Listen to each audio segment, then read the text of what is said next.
Anyone else been having super vivid dreams lately? Or a lot more nightmares than usual? Join the club. Vivid dreams have gotten pretty common during this strange, socially isolated time we're all living through, especially unpleasant or stressful ones. And there's a good psychological reason for that. Dreams are complicated, but one thing we know is that vivid dreams seem to be tied to light sleep. We've talked about that before in our episode on remembering dreams, but the gist of it is this. Every time you come out of a deep sleep and stir awake, your brain emits a hormone called norepinephrine, which helps solidify memories in your brain, so you remember your dreams more vividly. On the other hand, if you're sleeping soundly, your norepinephrine levels stay low, meaning your brain is less likely to keep a record of the things you experienced while you were dreaming. Unfortunately, it seems like a lot of people aren't sleeping so soundly these days, and our dreams are giving us away. That's not super surprising. Two of the leading causes of disrupted sleep are stress and anxiety, but that's not the only thing going on. See, you have most of your dreams during REM sleep,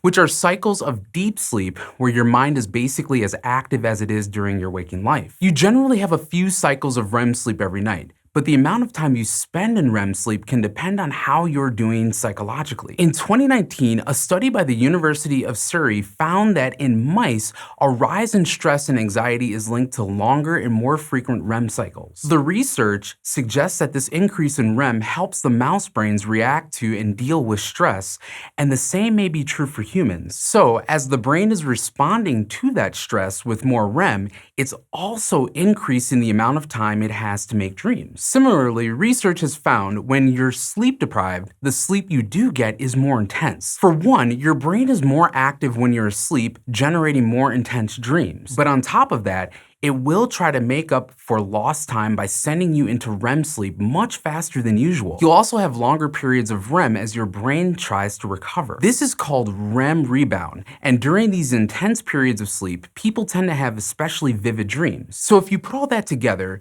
if you're stressed out and sleeping fitfully, you're probably having more intense sleep when you actually do get some shut-eye, which is giving you the wild dreams. And then you're remembering the dreams especially well because you're sleeping lightly and giving your brain a chance to commit those dreams to memory. Maybe you feel like you're sleeping fine though, and you're still having wild dreams. Well, no matter how well you're sleeping, the types of dreams people have tend to mirror the challenges they face during the day. That might seem kind of obvious if you're someone who tends to remember your dreams, and sure enough, the research backs it up. A 2017 study looked at the connection between people's waking lives and their dreams and found that if a subject was feeling frustrated, scared, or unfulfilled throughout their day, those feelings would often show up again in some form in their dreams that night. The severity of those emotions during the day also seemed to be tied to the intensity of their dreams. One theory suggests that when we have unresolved worries or fears about something from our waking lives,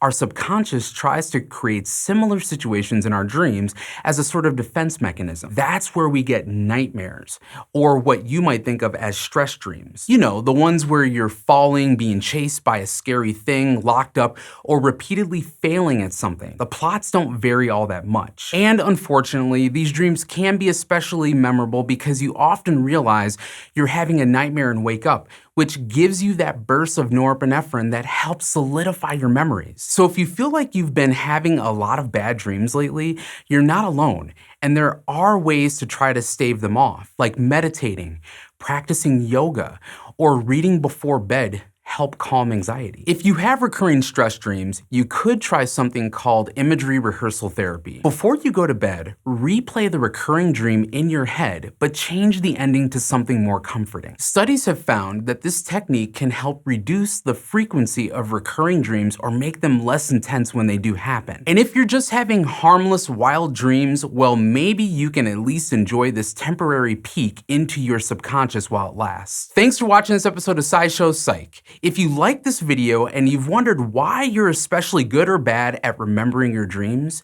you can find our episode on that right after this.